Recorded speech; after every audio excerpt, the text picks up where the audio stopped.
আসসালামু আলাইকুম রহমতুল্লাহি ওবরকাতুহু। সম্মানিত দর্শক, খুব সংক্ষেপে যা বলতে চাই তার একটা ইন্ট্রো দিয়ে নেই। শেখ হাসিনাকে ক্ষমতায় রাখা, আওয়ামী লীগকে ক্ষমতায় রাখা, এটি ভারতের প্রথম পছন্দ, প্ল্যান এ।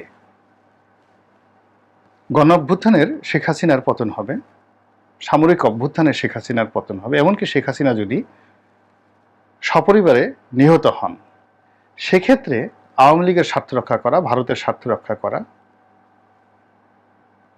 এই ব্যাপারে ভারতের যে পরিকল্পনা, লিখিত পরিকল্পনা, এটিকে বলা হয় প্ল্যান বি।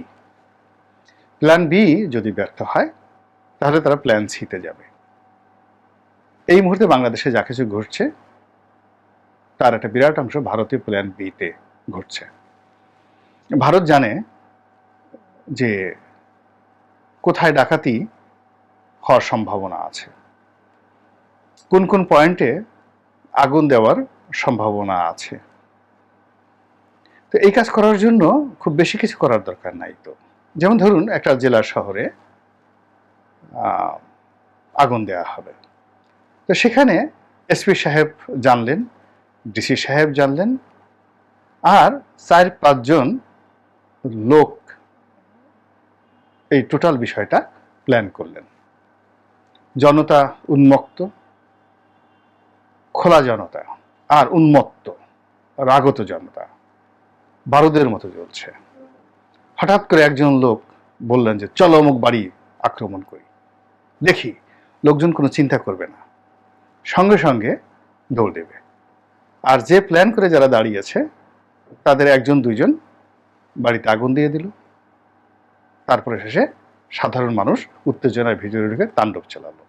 কে বিএনপি, কে জামাত, ডাজ নট ম্যাটার, সবাই দেখলো যে আগুন লাগছে, বাড়ি লুটপাট হচ্ছে। আমাদের দেশে এই যে 32 নম্বর বঙ্গবন্ধু ভবন, এই ভবনে আগুন দেওয়া হলো। আপনি বলেন তো, বিএনপির কোনো লোক স্বপ্নে 32 নম্বর আগুন দেবে এই কথা কখনো বলেছে, কল্পনা করেছে? পাকিস্তানের জমানাতে 75-15 আগস্টের পর এই ভবনে আগুন লাগানো হয়নি। হঠাৎ করে এখানে আগুন লাগানো কেন হলো? কেন হলো? তো এইরকম ঘটনা। মাশরাফি বিন মুর্তজার বাড়িতে আগুন লাগানো হয়েছে। কেন আগুন লাগানো হয়েছে? বিকজ তার বাড়িতে আগুন লাগানো হলে সারা দুনিয়া তোলপাড় হবে, সবাই জানবে যে এইভাবে বাংলাদেশে আগুন লাগানো হচ্ছে। এখন মাশরাফি বিন মুর্তজা বা সাকিব আল হাসান তারা স্বৈরাচারীর সহযোগী, এটা বিষয় আসবে না। বিষয় আসবে যে এদের মতো লোক। এখন বাংলাদেশে ধরেন ডক্টর ইউনূস সম্পর্কে আওয়ামী লীগ যত কথাই বলেছে, সারা দুনিয়াতে বিশ্বাস করেনি। সারা দুনিয়া বলেছে একজন ভালো মানুষকে, এই ওয়ার্ল্ড ফেমাস একজন লোককে এই কাজ করা হয়েছে। কিংবা আমরা বাংলাদেশে বসে ইমরান খানকে কি মনে করছি? দেবতা। কিন্তু তার নিজের দেশে তিনি যতই অজনপ্রিয় হন না কেন বা সামরিক শাসকদের কাছে যতই হন না কেন, সারা দুনিয়ার সহানুভূতি কিন্তু ইমরান খানের পক্ষে। এখন এই যে বাংলাদেশে যে তাণ্ডবগুলো চলছে, সেই তাণ্ডবের ফলে যে স্থাপনাগুলোতে, সরকারি স্থাপনাগুলোতে আগুন লাগছে, এবং খুব গুরুত্বপূর্ণ সেন্সিটিভ বিষয়গুলো, যেমন রাজশাহী বরেন্দ্র জাদুঘর, এ কিন্তু ঢাকা যে জাদুঘর রয়েছে, এই জাদুঘরের চেয়েও কিছু কিছু ক্ষেত্রে গুরুত্বপূর্ণ রাজশাহীর বরেন্দ্র জাদুঘর। কেন? ওই অঞ্চলকে কেন্দ্র করে 1000 বছর ধরে এই বাংলার সাহিত্য, ইতিহাস, রাজনীতি আবর্তিত হয়েছে। এই যে মানে ওখানে যে চাঁপাইনবাবগঞ্জের যে ছোট সোনা মসজিদ, ওই এলাকাতে আলাউদ্দিন হোসেন শাহের রাজধানী ছিল। আপনাকে জানেন যে হোসেন শাহী বংশের রাজধানী কোথায় ছিল? গৌড় কোথায় ছিল? পাহাড়পুর কি? এই জিনিসগুলো আপনাদেরকে জানতে হবে। অতীশ দীপঙ্কর কোন জায়গার প্রিন্সিপাল ছিলেন? কত শত বছর ধরে সভ্যতার পাদভূমি ছিল? এই জিনিসগুলো এই বরেন্দ্র জাদুঘরে আছে। এবং একটা সময় মুর্শিদাবাদ এবং চাঁপাইনবাবগঞ্জ এই এলাকাকে কেন্দ্র করে সেই নবাবী আমলে, মানে মূলত যখন সম্রাট জাহাঙ্গীর এই ঢাকাকে রাজধানী করলেন, এই অল্প সময় ছিল, ঢাকা রাজধানী ছিল খুব অল্প সময় মুঘল আমলে। এরপর আওরঙ্গজেবের জমানাতে প্রথমে এখান থেকে অর্থ মন্ত্রণালয় সরিয়ে নেওয়া হয় সেই মুর্শিদাবাদে, এবং পরবর্তীতে রাজধানী চলে যায় ঢাকা থেকে মুর্শিদাবাদে। এই যে মুর্শিদাবাদে যে রাজধানী, সেই রাজধানীকে কেন্দ্র করে সেই মুর্শিদাবাদ এবং তার পার্শ্ববর্তী অঞ্চলে শত শত বছর ধরে যে উন্নয়ন হয়েছে, মানুষের মন, চিন্তা, চেতনা, কর্ম সব মিলিয়ে ঐতিহ্য, কৃষ্টি, কালচার পুরো এলাকাতে, তার মধ্যে আমাদের এই চাঁপাইনবাবগঞ্জ ছিল। তো সেই জাদুঘরে যে আক্রমণ করা হয়েছে, আপনি এটা কি একটা যেনতেন ঘটনা? শুধু প্রসারী ঘটনা। নর্মালি জাদুঘরে দুষ্কৃতিকারীরা আক্রমণ করবে কেন? দুষ্কৃতিকারীরা তো যেখানে টাকা আছে, সোনা আছে, গহনা আছে, সেখানে করবে। তো এর পেছনে একটা চক্রান্ত আছে না, বিশাল একটা চক্রান্ত রয়েছে। এরপর খুঁজে খুঁজে দেখেন যে যেগুলো মানুষের আবেগকে, যে যারা আন্দোলনের পক্ষে বড় বড় কথা বলছিলেন এবং এই আন্দোলনকে যারা ইনিশিয়েট করেছেন, যেমন ধরেন পিনাকি কিংবা জিলুর রহমান, তৃতীয় মাত্রা জিলুর রহমান, আসিফ নজরুল কিংবা আমি গোলাম মোল্লা রনি, আমরা তো গত 15 বছর ধরে পরিশ্রম করছি।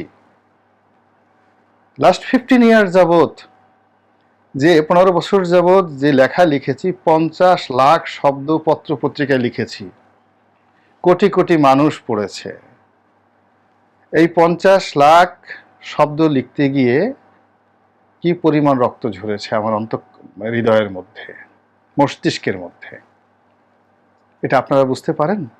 প্রত্যেকটা মুহূর্তে তলোয়ারের উপরে আমার জীবন ছিল। তা আমি কেন হ্যাপি হতে পারছি না এই সময়টাতে? আমার তো গড়াগড়ি করে হাসি দেওয়া উচিত। এই পরিস্থিতিকে আমি তো হাসতে পারছি না, জিল্লুর তো হাসতে পারছি না, পিনাকি কেন কাঁদছে? এই জিনিসগুলো বুঝতে হবে। এর কারণ হলো, এই মুহূর্তে আমাদের এই যে সংগ্রাম, 15 বছরের সংগ্রাম, লড়াই, এটা ছাত্র জনতার হাত দিয়ে যে গণ অভ্যুত্থানের রূপ নিয়েছে, এটি এখন ভারতের প্ল্যান বি এর জালে ঘুরপাক খাচ্ছে। এরপর প্ল্যান সি কি? প্ল্যান বি এর মধ্যে যেটি রয়েছে সেটি হলো একেবারে সর্বোচ্চ পর্যায়ে। এমনকি যারা এই সময় ক্ষমতায় আসবেন, সেই ক্ষমতার শীর্ষ পর্যায়ে যারা নেতৃবৃন্দ রয়েছেন, তারা যদি নিহত হন, তাদেরকে যদি মেরে ফেলা হয়, এটা অস্বাভাবিক কিছু নয়। পদে পদে তাদেরকে যদি অপদস্থ হতে হয়, তাদের বিরুদ্ধে বিপ্লব তৈরি করা হয়, তো সেই ব্যাপারে আমাদের কি কোনো গ্রাউন্ড ওয়ার্ক আছে, প্রস্তুতি আছে? প্রস্তুতি না থাকলে তো আপনার হাতে স্বর্ণ দেওয়া হলো, আপনি তো স্বর্ণ না চিনে এটাকে ফেলে দিবেন। সে বাদশাহ হারুন আর রশিদের জমানা সেই গল্পের মতো। একজন বলতেছে বাদশাহ পৃথিবীর সমস্ত ক্ষমতার মালিক, আর এক ফকির বলতেছে আল্লাহ পৃথিবীর সমস্ত ক্ষমতার মালিক।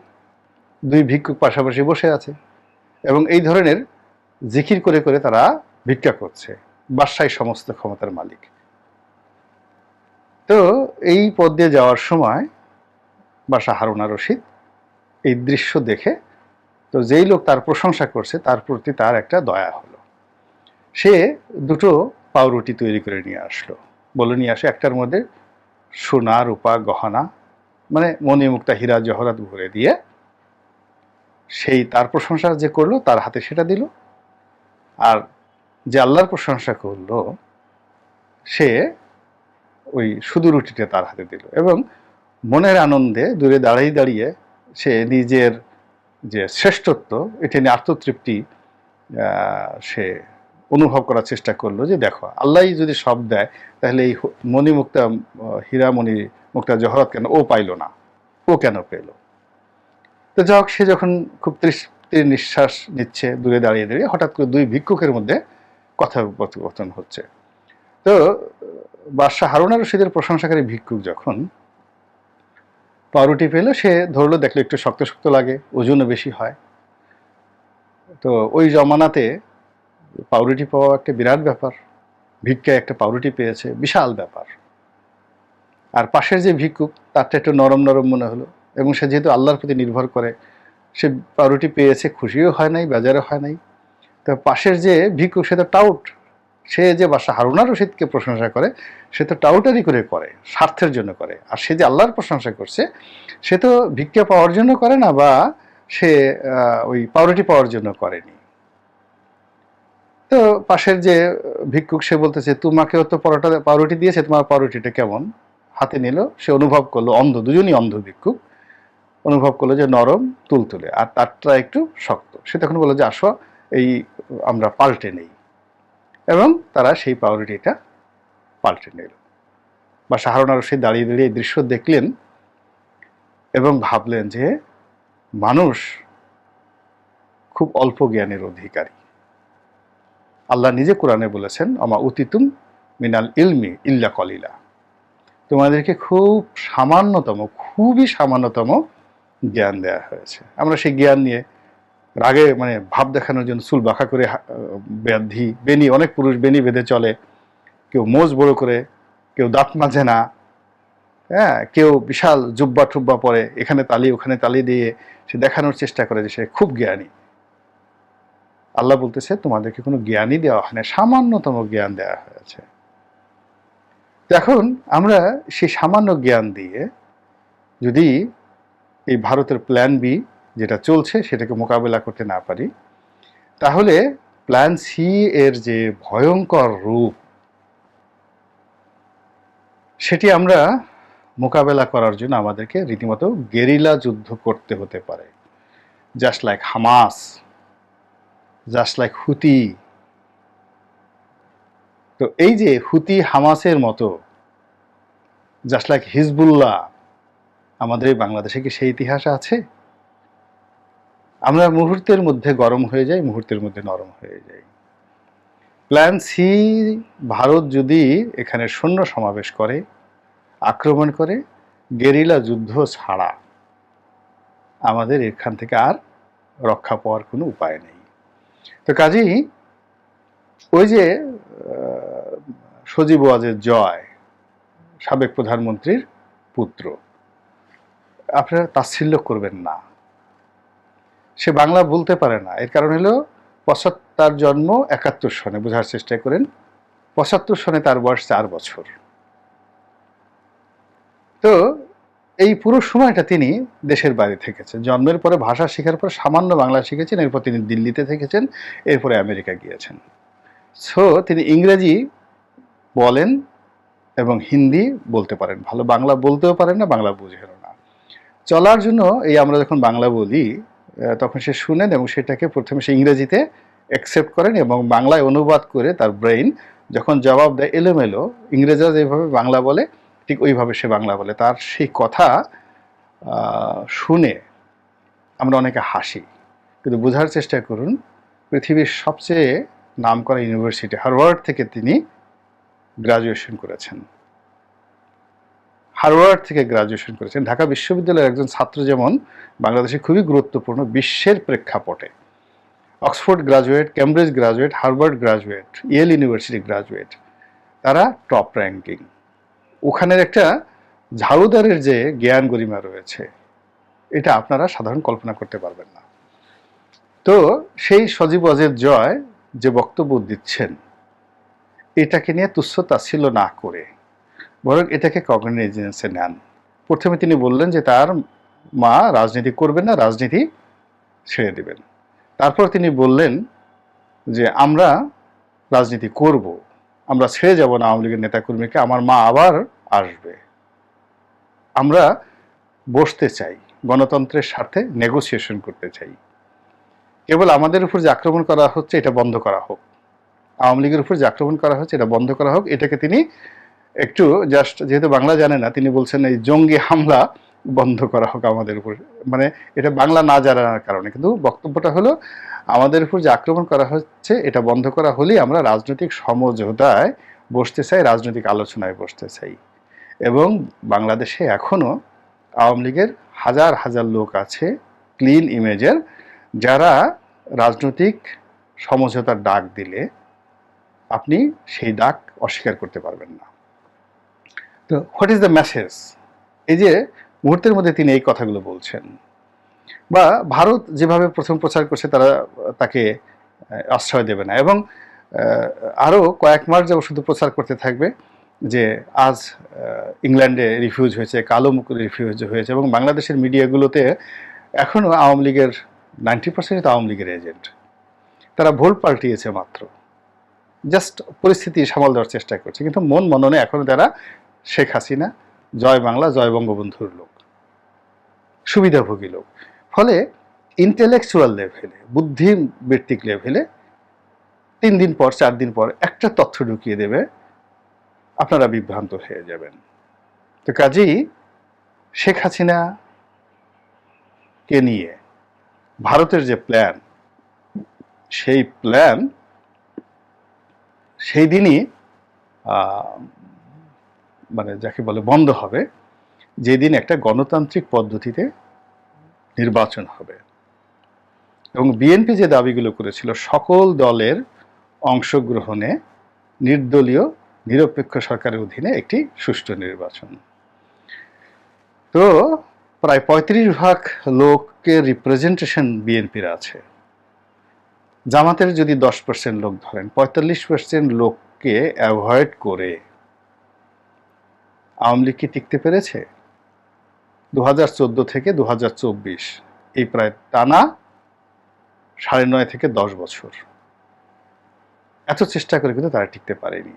তো কাজেই এখন যারা আছে তারা যদি আবার সেই স্বাধীনতার পক্ষের শক্তি, আওয়ামী লীগের শক্তি, এই পুরো শক্তিকে রাজনীতির বাইরে রেখে কোনো একটা জিনিস করতে চান, এটা হবে না।